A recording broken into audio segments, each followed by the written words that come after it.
नमस्कार दोस्तों, मैं अपने YouTube चैनल मैथ विद अभिषेक में आपका स्वागत करता हूं।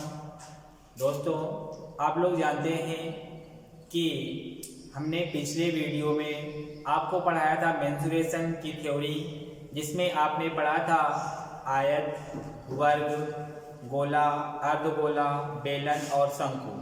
ठीक है दोस्तों, ज़्यादा हम बात नहीं करेंगे, सीधे हम पॉइंट पे आ रहे हैं। देखिए, अब आज हम पढ़ेंगे जो हमारा वृत्तखंड का क्षेत्रफल और या उसे त्रिज्यखंड का क्षेत्रफल भी कहते हैं दोस्तों। और उसी में पढ़ेंगे चाप की लंबाई निकालने के लिए किस तरह से आप बेसिक से और अच्छे तरीके से कर पाएंगे। देखिए, आज हम पढ़ेंगे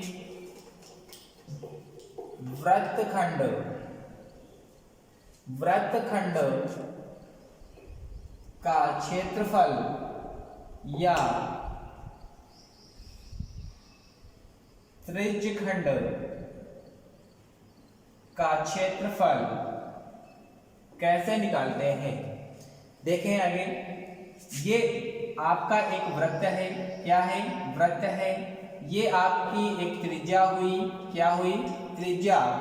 दोस्तों, यदि आप त्रिज्यखंड कोई बनाते हैं इस तरह से, यदि आपको ये थीटा दिया हो, क्या दिया हो? थीटा दिया हो, तो दोस्तों आप लोग जानते हैं पहले वृत्त का क्षेत्रफल क्या होता है। वृत्त का क्षेत्रफल बराबर होता है पाई आर स्क्वायर। क्या होता है? पाई आर स्क्वायर होता है। क्यों होता है? क्योंकि पहले हम पूरा वृत्त लेते हैं, इसका मतलब होता है पूरा 360 डिग्री लेते हैं। कितना लेते हैं? 360 डिग्री होता है जो इसमें छिपा होता है। 360 डिग्री और बटा 360 डिग्री होता है। क्यों होता है? क्योंकि हम 360 पे 360 का निकालते हैं, जबकि हमारे इस पॉइंट पे दिया गया है कि जो हमारा थीटा है, जो एंगल है, कितना है? एंगल थीटा बताया गया है। और जो हमारी रेडियस है, क्या है?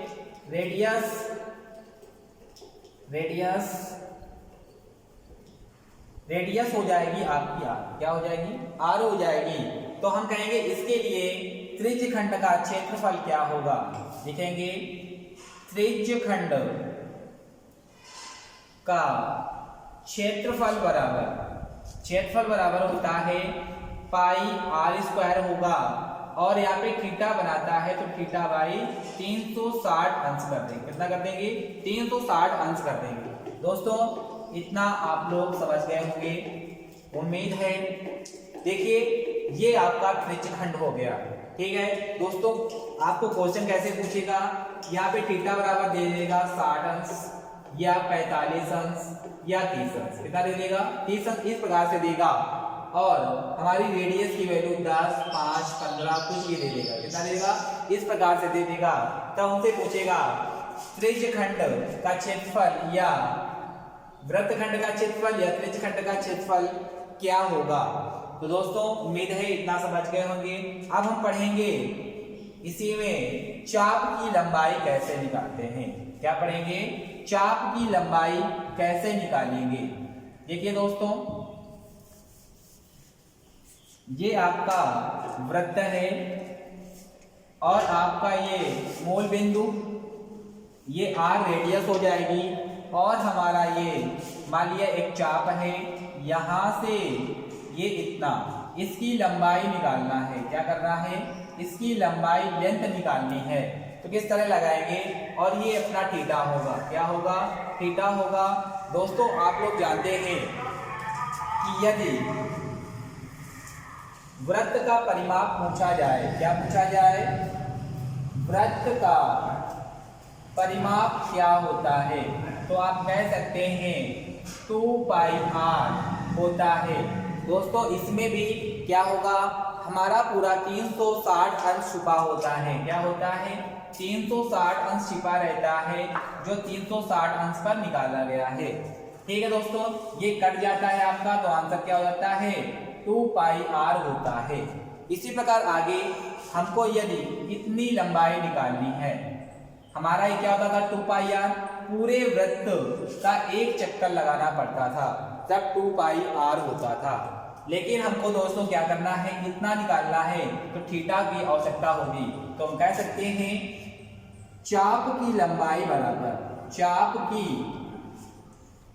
लंबाई बराबर होता है 2 पाई आर और थीटा अपॉन 360 अंश। क्या हो जाएगा, 360 अंश हो जाएगा। दोस्तों ये आपको समझ में आ गया होगा। यदि इसमें अब थीटा बराबर कुछ वैल्यू पुट कर देगा, 60, 45 या 30 अंश इस प्रकार से पुट करेगा और रेडियस हमारा 10, 15, 20 कुछ भी देगा। ठीक है दोस्तों, इस तरह से आगे बढ़ेंगे। देखिए आगे दोस्तों, अब हम आगे उसी क्रम में आगे चलेंगे। अब पढ़ेंगे त्रिभुज। त्रिभुज क्या होता है, त्रिभुज कितने प्रकार के होते हैं। देखिए आगे किस तरह से हम पढ़ रहे हैं त्रिभुज। क्या पढ़ रहे हैं, त्रिभुज। त्रिभुज कितने प्रकार का होता है। देखिए एक हमारा होता है समकोण त्रिभुज। क्या होता है, समकोण त्रिभुज। इस तरह से ये आपका समकोण त्रिभुज है, ये हमारा 90 अंश होता है। ठीक है दोस्तों, और ये हमारा बेस होता है। क्या होता है, बेस होता है, आधार होता है। जबकि ये हमारा परपेंडिकुलर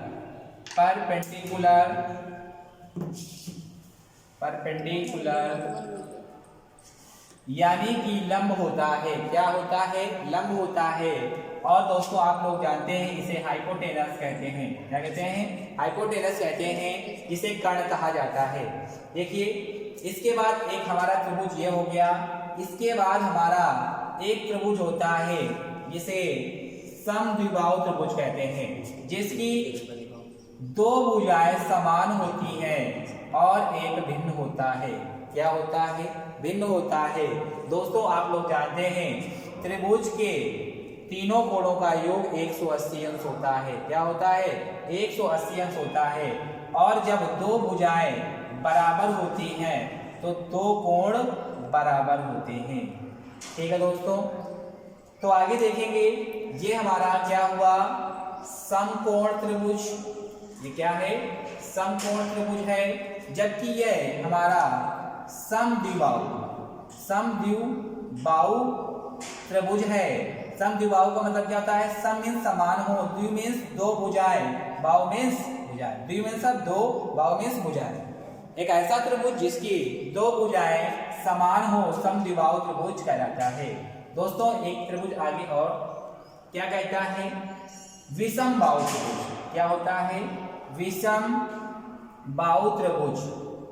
विषम बाहु त्रिभुज कैसा होता है, जिसकी क्या कह रहा है, विषम बाहु क्या हो, विषम हो, बाहु मीन्स भुजाएं, जिसकी एक ऐसा त्रिभुज जिसकी प्रत्येक भुजा भिन्न हो। मतलब कह सकते हैं तीनों भुजाएं अलग अलग हो, भिन्न भिन्न हो, उसे विषम बाहु त्रिभुज कहते हैं। जैसे कि ये अलग होगी, ये अलग होगी, मतलब इसे ए कहते हैं तो इसे बी कहेंगे और इसे सी कहेंगे। दोस्तों इसी प्रकार इसमें भी कह सकते हैं कि ए है और ये ए है और इसे बी कह सकते हैं। ठीक है दोस्तों, आगे देखिए। अब इसका हम पढ़ेंगे पॉइंट वाइज पढ़ेंगे कि समकोण त्रिभुज का क्षेत्रफल क्या होता है, इसका विकर्ण क्या होता है। देखें आगे। देखिए दोस्तों, अब हम पढ़ने वाले हैं त्रिभुज का पॉइंट नंबर 1, जिसे समकोण त्रिभुज कहते हैं। क्या कहते हैं, समकोण त्रिभुज। अब समकोण त्रिभुज का क्षेत्रफल क्या होता है, समकोण त्रिभुज का क्षेत्रफल बराबर होता है दोस्तों 1/2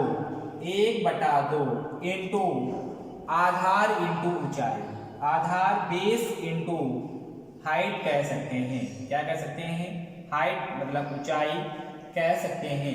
दोस्तों ये आपका क्षेत्रफल होता है।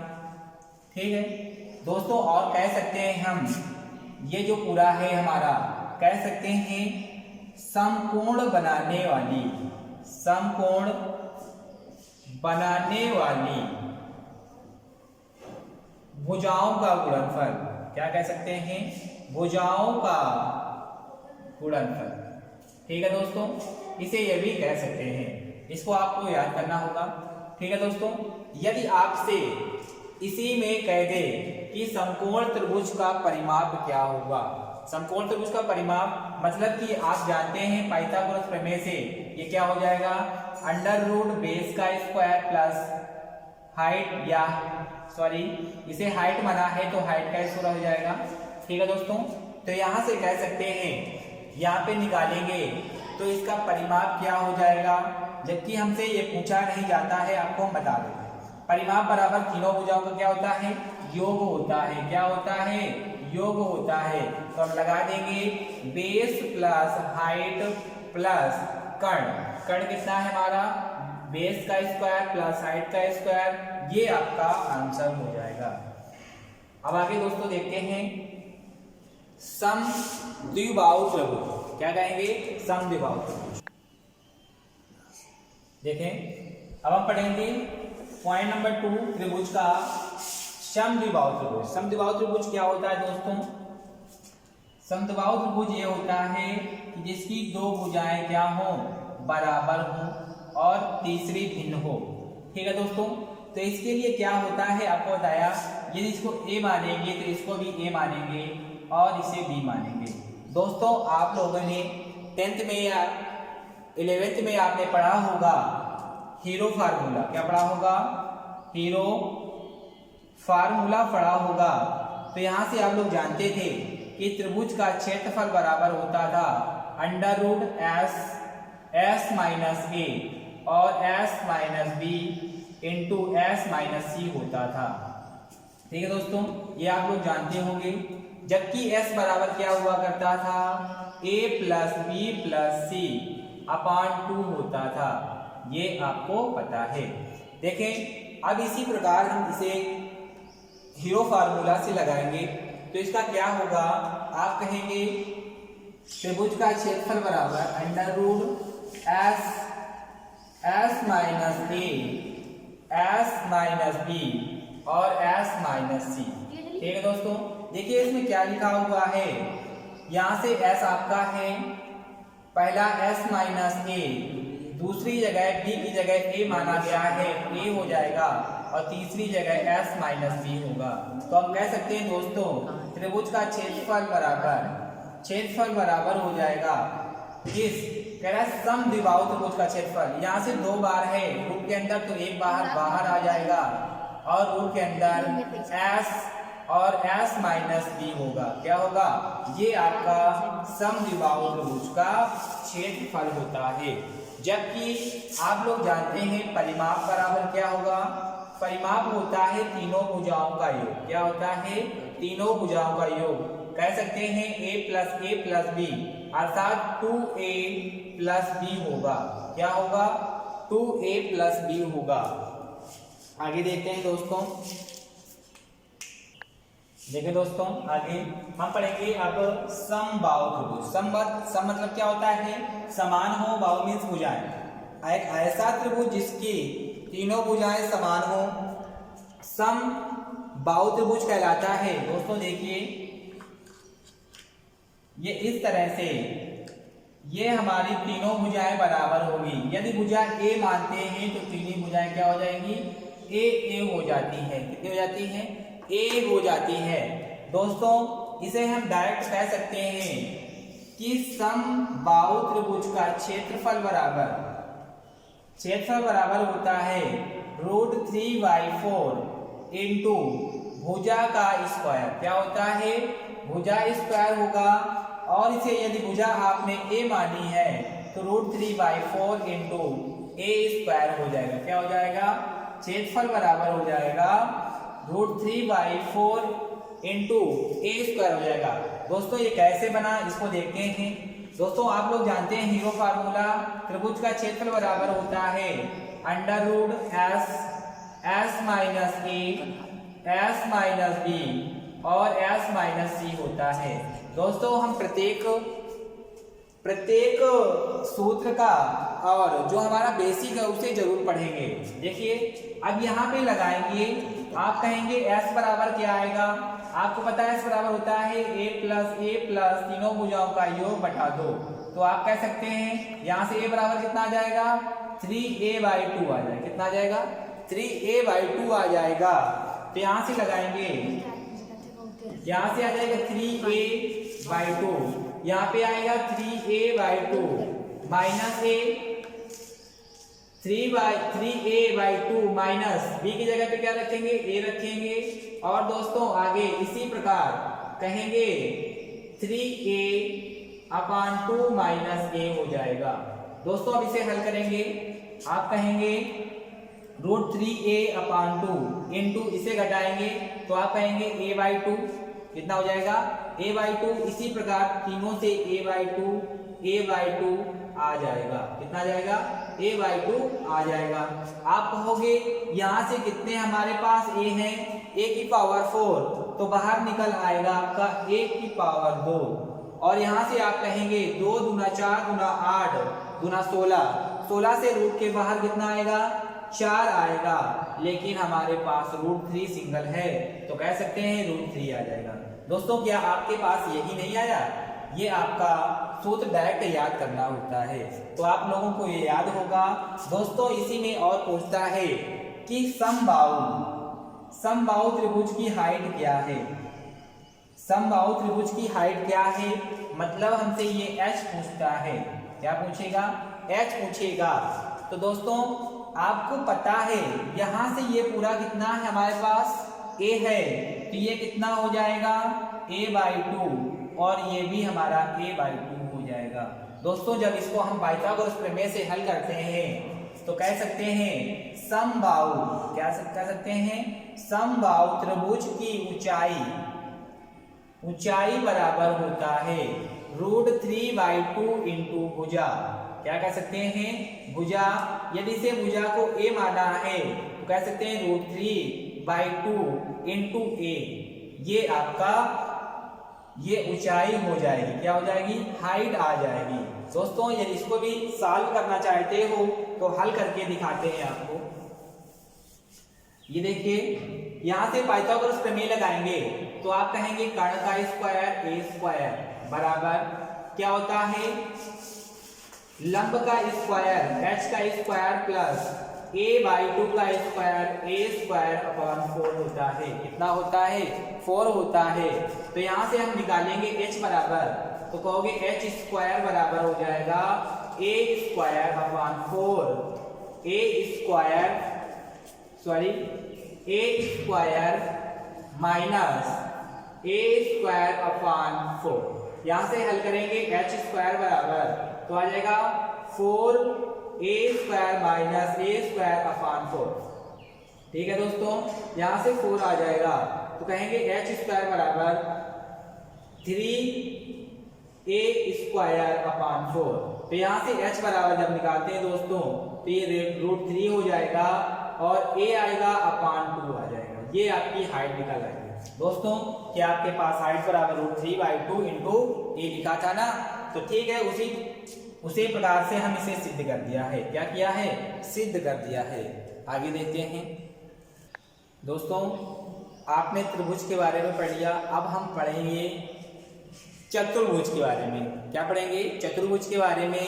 देखिए चतुर्भुज किस तरह से होता है। चतुर्भुज क्या होता है? 4 भुजाएं होंगी। देखिए अब चतुर्भुज में क्या क्या आता है? चतुर्भुज में आपने पढ़ा है, हमने पॉइंट छूट गया था उसमें, तो हमने चतुर्भुज में आता है वर्ग, आयत, ये आप पढ़ चुके हैं। अब आगे हम पढ़ेंगे समांतर चतुर्भुज। क्या पढ़ेंगे? समांतर चतुर्भुज और समचतुर्भुज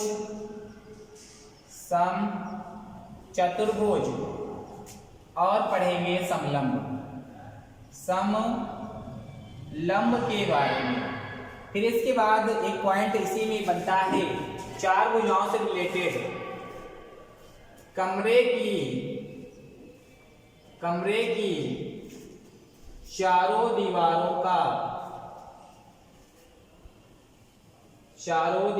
का क्षेत्रफल। ठीक है दोस्तों, यहां से देखते हैं पहला पॉइंट आप पढ़ चुके हैं वर्ग आयत, अब पढ़ेंगे समांतर चतुर्भुज। दोस्तों देखिए समांतर चतुर्भुज, समांतर चतुर्भुज कैसा होता है? समांतर चतुर्भुज दोस्तों आप लोग जानते हैं कि इस तरह से बनता है। क्या होता है? इस तरह से बनता है समांतर चतुर्भुज। समांतर चतुर्भुज का अर्थ क्या होता है? समान अंतर, क्या हो? समान अंतर हो चतुर्भुज चारों भुजाओं में। एक ऐसा ग्राफ जिसमें चारों भुजाओं के बीच क्या हो? समान अंतर हो। जैसे कह सकते हैं ये जो हमारा चतुर्भुज है, यहाँ से डिस्टेंस ये जो है ये सेम होती है। क्या होती है? ये समांतर है, मतलब इनका क्या है? इनकी दूरी बराबर है। और इसका भी आप जानते हैं यहाँ से यहाँ तक की दूरी सेम होती है। क्या होती है? सेम होती है। तो देखिए दोस्तों इसका क्षेत्रफल क्या होता है? पहले ही आप ग्राफ बना लेंगे। यदि आपने इसे L माना है,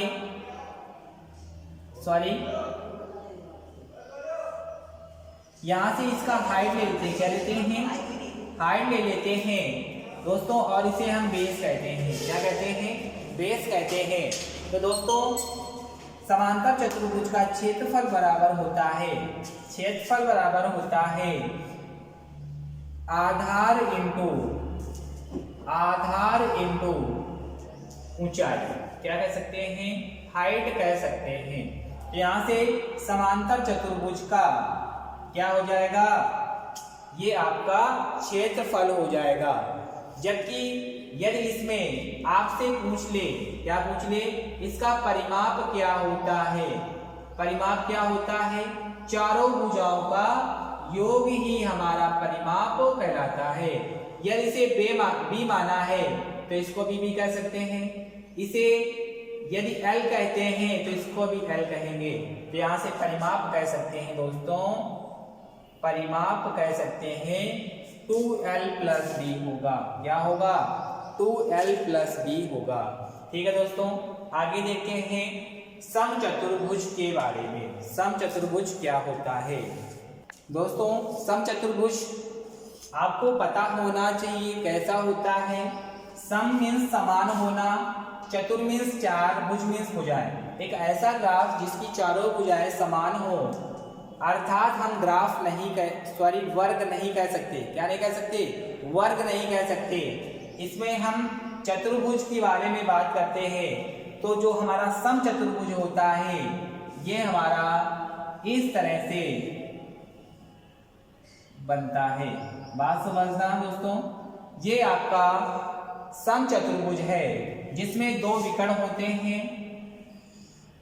ये हमारा इसे D1 कह सकते हैं, और एक हमारा ये होता है जिसे हम D2 कहते हैं। क्या कह सकते हैं? D2 कह सकते हैं। दोस्तों आपको पता होना चाहिए कि जो D2 होता है D1 से बड़ा होता है। हमारे समचतुर्भुज में दो विकर्ण होते हैं, दोनों भिन्न भिन्न लंबाई के होते हैं, जिसमें से एक बड़ा होता है और एक छोटा होता है। तो दोस्तों इसका क्षेत्रफल क्या होता है? इसका क्षेत्रफल होता है 1/2 D1 × D2। क्या होता है? D1 × D2 होता है। ये आपका क्षेत्रफल हो जाता है। जबकि इसका परिमाप क्या होता है? परिमाप दोस्तों यदि आपको पता है सम कह रहा है, मतलब भुजाएं क्या होंगी? सारी समान होंगी, इक्वल होंगी। यदि इक्वल है, यदि इसे हम मानते हैं A बराबर, क्या मानते हैं? A मानते हैं, तो इसका हमारा क्या हो जाएगा? 4 × भुजा। क्या कह सकते हैं? 4 × भुजा, या कह सकते हैं 4 × A। ये आपका परिमाप हो जाएगा दोस्तों। ठीक है, अब देखते हैं इसी में आगे कुछ पॉइंट समझना है आपको। क्या समझना है? कभी कभी आपको दोस्तों दे देता है कि एक समचतुर्भुज दिया है जिसका एक विकर्ण दिया गया होता है और दूसरा निकालना होता है। और हमारा एक पॉइंट ये समझना है कि ये जो दोनों विकर्ण हैं एक दूसरे को लंब काटते हैं। क्या करते हैं? लंबवत काटते हैं। लंबवत काटने का मतलब होता है ये 90 अंश पर, क्या करते हैं? 90 अंश पर काटते हैं। कितने अंश पर? 90 अंश पर। तो दोस्तों यदि आपको D2 बराबर 10 दिया हो तो D1 बराबर क्या होगा? इस तरह से आपको समझना है। दोस्तों यदि आपसे कह दें ये आपका कितना है, ये आपने कहा 10 है, तो यहाँ से लंबवत काटने का मतलब है और ये 5 होगा और ये हमारा 5 होगा। क्या होगा? 5 5 हो जाता है।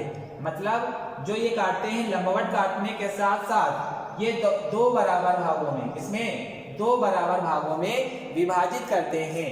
तो यहाँ से कह सकते हैं ये वाला ग्राफ ले सकते हैं आप, तो कह सकते हैं यहाँ से इस तरह से ग्राफ बनाएंगे। ये हमारा 90 अंश है। कितना है? 90 अंश। और ये हमारा जो बेस है 5 है। ठीक है दोस्तों। और इसकी हाइट के बारे में बताया जाएगा। यहाँ पे ये वाला निकालना है हमको, ये क्वेश्चन मार्क है। और ये हमारी क्या? ये साइड है।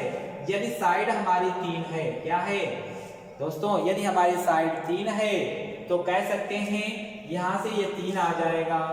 अब यहाँ से आप पाइथागोरस प्रमेय लगा देंगे। जब पाइथागोरस प्रमेय लगाएंगे दोस्तों ये सवाल ठीक से बन नहीं पाया है। यदि इसे हम चेंज कर दें, इसे 6 कह दें, कितना? 6, तो ये आपका 3 हो जाएगा और ये भी 3 हो जाएगा। दोस्तों ये हमारा कितना था? 3। इसे हम 5 कह दें, साइड कितनी कह दें? 5 कह दें, तब हाइट बराबर हमारा कितना जाएगा? 4 आ जाएगा। जब ये 4 आ गया, ये हमारा क्वेश्चन मार्क था 4, ये आपका 4 है, ये 4 है, तो आप कह सकते हैं कितना होगा? ये हमारा दूसरा जो D1 है ये हमारा 8 हो जाएगा। कितना हो जाएगा? 8 हो जाएगा। दोस्तों उम्मीद है आप लोगों को समझ में आया होगा। आगे देखते हैं दोस्तों। अब हम पढ़ेंगे समलंब के बारे में। समलंब चतुर्भुज क्या होता है? समलंब चतुर्भुज, देखिए समलंब चतुर्भुज कैसा होता है दोस्तों। आप बचपन में यदि 8 पढ़े होंगे तो आपने 8 में झोपड़ी नुमा आकृति बनाई होगी। देखिए इस तरह से ये आकृति होती थी, ये होती थी, यही हमारा समलंब होता है। ये समलंब है दोस्तों। इन भुजाओं को समांतर भुजाएं कहते हैं। क्या कहते हैं? समांतर भुजाएं। ठीक है दोस्तों, ये समांतर भुजाएं हैं, जबकि इसे हाइट कहा जाता है। क्या कहा जाता है? हाइट कहा जाता है। दोस्तों यदि हम कह दें इसकी लंबाई L है, क्या है? L है, और इसकी B है, तो इसका क्षेत्रफल क्या होता है? तो कह सकते हैं समलंब चतुर्भुज का क्षेत्रफल बराबर होगा 1/2। क्या होता है? 1/2 समांतर भुजाओं का योग L + B, समांतर भुजाओं का योग इंटू हाइट। दोस्तों आगे लिख सकते हैं क्षेत्रफल बराबर 1/2 इंटू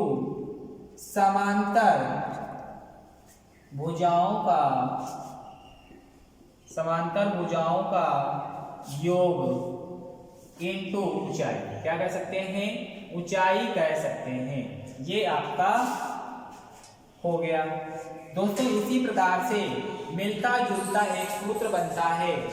इसमें कहता है कमरे की चारों दीवारों का क्षेत्रफल बराबर क्या होता है? तो यहां से आपको पता है होता है 2 लंबाई प्लस चौड़ाई इंटू ऊंचाई होता है। क्या होता है? कमरे का क्षेत्रफल, चारों दीवारों का क्षेत्रफल बराबर होता है 2 इंटू लंबाई प्लस चौड़ाई इंटू ऊंचाई होता है। दोस्तों उम्मीद है कि आपको समझ आया होगा। इसी क्रम में दोस्तों आज का वीडियो समाप्त होता है। दोस्तों वीडियो आपको अच्छा लगा हो तो लाइक करें, सब्सक्राइब करें और अपने दोस्तों के साथ शेयर करें, फेसबुक, व्हाट्सएप, जो इंस्टाग्राम, जो भी आपका ग्रुप हो उसमें शेयर करें। बहुत बहुत धन्यवाद।